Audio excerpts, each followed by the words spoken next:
दोस्तों, आज हिंदू समाज अलग अलग जातियों में बिखरता जा रहा है। ऊंची और नीची जाति का यह गंदा खेल लगातार बढ़ रहा है। कुछ धर्म के ठेकेदार तो कुछ राजनीतिक संगठन से जुड़े नेता अपनी राजनीति के चक्कर में हिंदुओं को बांट रहे हैं। साल 2012 की जनगणना के अनुसार भारत की 20 करोड़ से ज्यादा लोग दलित समुदाय से ताल्लुक रखते थे।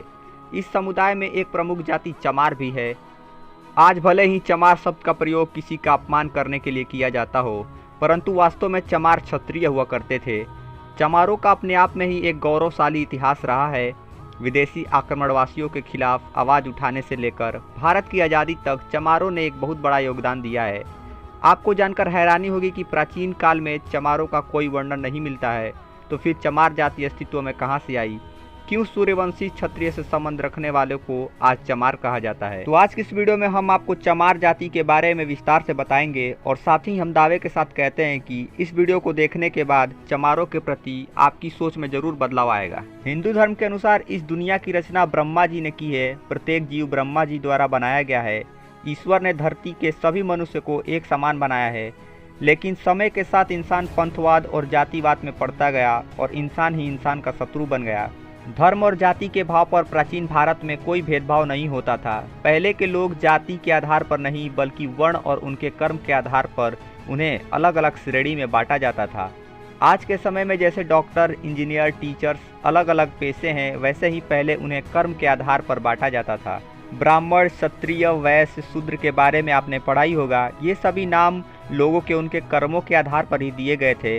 वही महाभारत और रामायण काल में भी इंसानों को अलग अलग आधार विभाजित किया गया था। उस समय देव, दानव, राक्षस, यक्ष, गंधर्व, किन्नर के आधार पर जाति तय की जाती थी, जो आज की जातिवाद से बिल्कुल भिन्न है। चमार जाति के बारे में वैसे तो कहीं उल्लेख नहीं है। चमार शब्द का प्रयोग पहली बार सिकंदर लोथी द्वारा 1600 शताब्दी में किया गया था, जिस समय भारत में तुर्की और अफगान के आक्रमणकारियों ने भारत में प्रवेश करना शुरू किया था। उस समय पश्चिम बंगाल में चर्मकार वंश का राज हुआ करता था। सूर्यवंशी क्षत्रिय समुदाय से संबंध रखते थे। गौतम बुद्ध, चंद्रगुप्त और अशोक सम्राट भी इसी वंश के थे। राजा चंवरसेन के शासनकाल के दौरान चर्मकार वंश काफी ऊंचाइयों तक पहुंच गया था। संत रविदास जी भी चंवर वंश के वंशज थे। चित्तौड़ के राजा सांगा और उनकी पत्नी झाली रानी रविदास जी को काफी मानते थे। राजा और रानी ने मिलकर रविदास जी को चित्तौड़ आने का अनुरोध किया और कहा कि वे चित्तौड़ के राजगुरु बनकर निवास करें। रविदास जी ने राजा का आग्रह स्वीकार कर लिया और चित्तौड़ के महल में रहने लगे। इस दौरान रविदास जी के व्याख्यान और उनकी रचनाओं लोगों को प्रभावित करना शुरू कर दिया और बड़ी संख्या में लोगों ने रविदास जी को अपना गुरु स्वीकार लिया।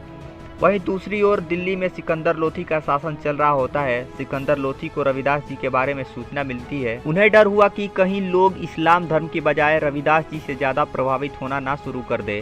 सिकंदर लोथी घबरा गया और अपने एक खास व्यक्ति मुल्ला सदना फकीर से कहा कि वे चित्तौड़ जाकर रविदास जी को इस्लाम धर्म कबूल करने को कहे। रविदास जी को जबरन मुसलमान बनाने के लिए सदना फकीर चल पड़ा। जब उसकी मुलाकात रविदास जी ने कहा वे शास्त्रक और तर्क वितर्क कर ले। अगर सदना फकीर उन्हें पराजित कर देता है तो वे इस्लाम धर्म कबूल कर लेंगे, लेकिन उन्होंने साथ ही एक शर्त रखी कि अगर सदना फकीर हार जाता है तो उसे हिंदू धर्म कबूल करना होगा। सदना फकीर को अपने आप पर पूरा भरोसा होता है और दोनों के बीच वाद विवाद शुरू हो जाता है। इस शास्त्रास्त्र में रविदास जी की जीत होती है और उनके तर्क वितर्क से सदना फकीर इतना प्रभावित हो जाता है वह अपनी मर्जी से ही हिंदू धर्म अपना लेता है और अपना नाम बदलकर रामदास रख लेता है। रामदास और रविदास जी मिलकर हिंदू धर्म का प्रचार करने में लग जाते हैं। रविदास जी समाज के सभी लोगों को एक समान नज़रों से देखते थे और बराबरी का संदेश दिया करते थे। जब सिकंदर लोथी को पता चला कि सदना फकीर ने हिंदू धर्म अपना लिया है तो वो आग बबूला हो गया और उसने रविदास जी को बंदी बनाने का आदेश दिया। रविदास जी को बंदी बनाकर एक कारागार में डाल दिया गया, जहां उन्हें चमड़े के जूते बनाने का काम सौंपा गया। सिकंदर लोथी का हिंदुओं पर अत्याचार बढ़ता जा रहा था। वो लोगों को अधिक से अधिक इस्लाम धर्म कबूल करने को मजबूर कर रहा था। रविदास जी को जब कारागार में बंद किया गया तो क्षत्रिय राजाओं और चर्मकार वंश के लोगों का खून खौल उठा। राजाओं ने मिलकर दिल्ली को चारों तरफ से घेर लिया। सिकंदर लोथी के खिलाफ आम लोगों ने अपनी आवाज़ बुलंद कर दी। इस तरह लोगों के विद्रोह को देखते हुए लोथी ने संत रविदास जी को आज़ाद कर दिया, लेकिन सन 1520 ईस्वी में संत रविदास जी का देहांत हो गया।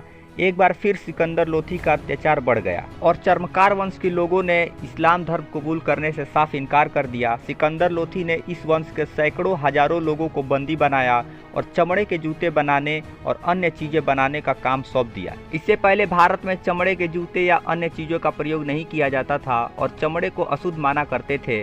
इसके बाद सिकंदर लोधी ने चमड़े का काम करने वाले क्षत्रिय लोगों का अपमान करते हुए चमार कहकर संबोधित किया गया। चर्मकार वंश लोगों का अपमान और इस्लाम धर्म न कबूल करने पर सिकंदर लोधी ने चमार कहकर इस क्षत्रिय समुदाय का बहुत अपमान किया। क्षत्रिय लोग हमेशा से ही अपने वसूलों के पक्के माने गए हैं। वे न तो सिकंदर लोधी के आगे झुके और न ही उन्होंने इस्लाम धर्म कबूल किया। इस तरह से अपने स्वाभिमान की रक्षा के लिए उन्होंने चमड़े का काम किया।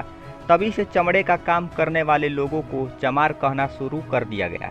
इस जाति के लोगों की शिक्षा पर भी रोक लगा दी गई, जिससे कि उनके आने वाले पीढ़ी को उनके गौरवशाली इतिहास के बारे में बिल्कुल भी पता ना चल सके।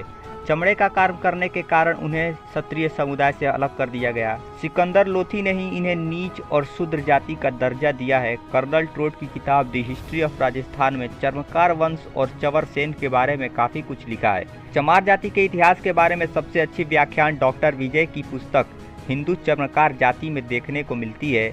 आज भी चमार जाति के लोग पूरे भारत में पाए जाते हैं। भारत के अलावा नेपाल और पाकिस्तान में भी इस समुदाय के लोग रहते हैं। राजस्थान के कुछ हिस्सों में चमारों का रहन सहन बिल्कुल राजपूतों के जैसा है। महिलाएं घूंघट रखती हैं तो वहीं पुरुष स्वाभिमान के लिए मूछ और पगड़ी रखते हैं। आज किसी दलित को या इस जाति के लोग को चमार कहा जाए तो वो काफ़ी गुस्सा होते हैं और अपमानजनक महसूस करते हैं, और अपनी जगह बिल्कुल ठीक भी है, क्योंकि जब वो चमार है ही नहीं तो किसी की गलत बातों को क्यों बर्दाश्त करें। दूसरे विश्व युद्ध के दौरान अंग्रेजों ने चमार रेजिमेंट का गठन किया था, जो कि एक पैदल रेजिमेंट थी। आधिकारिक तौर पर यह 1 मार्च 1943 को बनाई गई थी। चमार रेजिमेंट की सेना ने कोहिमा की लड़ाई में महत्वपूर्ण भूमिका निभाई थी और उसके लिए रेजिमेंट को सम्मानित भी किया गया था। 1946 में रेजिमेंट को भंग कर दिया गया था। समय समय पर लोगों द्वारा एक बार फिर से चमार रेजिमेंट की गठन की मांग की जा रही है। बाबा साहब अम्बेडकर ने अपना पूरा जीवन दलित और पिछड़ी जाति के लोगों को समाज में बराबरी का तबका दिलाने में समर्पित कर दिया। आज भी चमार और अन्य दलित समुदाय के लोग भीमराव अम्बेडकर को अपना आदर्श मानते हैं। जरा सोच के देखिए, यदि चर्मकार वंश के इन क्षत्रियों ने इस्लामिक आक्रमणकारियों के खिलाफ आवाज न उठाई होती और इस्लाम धर्म कबूल कर लिया होता तो आज भारत में मुसलमानों की संख्या 50 करोड़ से अधिक होती। इस बात को भी नकारा नहीं जा सकता कि शायद हिंदू से भी ज़्यादा मुसलमान की आबादी इस देश में होती। हिंदू धर्म और समाज की रक्षा में आज चमार जाति का योगदान कभी भूला नहीं जा सकता। तो दोस्तों, उम्मीद करते हैं कि आपको यह वीडियो पसंद आई होगी। चमार जाति का गौरवशाली इतिहास के बारे में भी आप समझ गए होंगे। आज के बाद यकीनन चमारों को देखने का नज़रिया भी बदल जाएगा। आज लोग सेकुलर होने के नाम पर ईद पर सेवैया भी खाते हैं, तो भला एक चमार दलित के पानी पीने में क्या ऐतराज है। ईश्वर ने प्रत्येक मनुष्य को एक समान बनाया है और हमें ईश्वर की रचना में भेद भाव नहीं करना चाहिए। अगर आपको वीडियो अच्छी लगी हो तो वीडियो को एक लाइक और चैनल पर नए तो चैनल को सब्सक्राइब जरूर करें। मिलते हैं नेक्स्ट वीडियो में, तब तक के लिए thank you for you watching.